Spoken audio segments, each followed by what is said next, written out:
the duct tape, and she runs out the door and down the street, and she's screaming, "Home invasion! Home invasion!" Meanwhile, Nancy forces Alexa into her car, and skirt, they speed away. Now, in the car, Nancy continues to be a total nutcase. She's asking Alexa things like, "Do you think you're perfect because you're a rangerette?" And, "How are you so calm? Is that because of your rangerette training?" This woman is insane. Now, eventually, they pull up to a storage facility that Nancy had previously rented. And she gets out and she forces Alexa inside, and then she has her lay down and she wraps her up with duct tape. Because now it's time to unalive her. So then suddenly, boom, Nancy puts both her hands on Alexa's neck and she starts choking her harder and harder until Alexa passes out.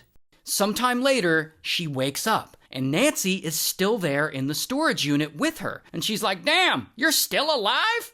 I guess Nancy's disappointed that Alexa didn't die? Anyway, lucky for Alexa, Nancy is apparently late for dinner. I guess she really wants dinner, so she just straight up leaves. And she leaves Alexa tied up in the storage unit to just die. However, Alexa, she ain't no punk. She isn't about to die in this dusty-ass storage unit. Now, her legs are apparently really strong from all those years of dance and all that rangerette kicking she's been doing. And so she uses all her strength, and she kicks, and pow! She breaks the tape from around her ankles. Then she frees her wrists. Then she gets up and she runs the fuck out of that storage unit, which I guess wasn't locked for some reason. Then she scales 2 fences, and then finally she runs to a random person's house and she asks them to call 911.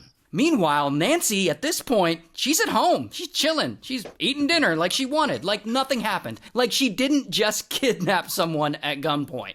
And of course, eventually police show up and they're all banging on her door and they question her, and Nancy completely denies everything. She's like, "What? I didn't kidnap anyone. I don't even know those people." And police, they know she's full of shit. And so, bam, they arrest her. Here's her mugshot. And she's ultimately charged with kidnapping, and she takes a plea deal, and she's sentenced to 5 years in prison.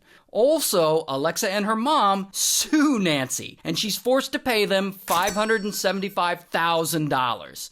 Good for them.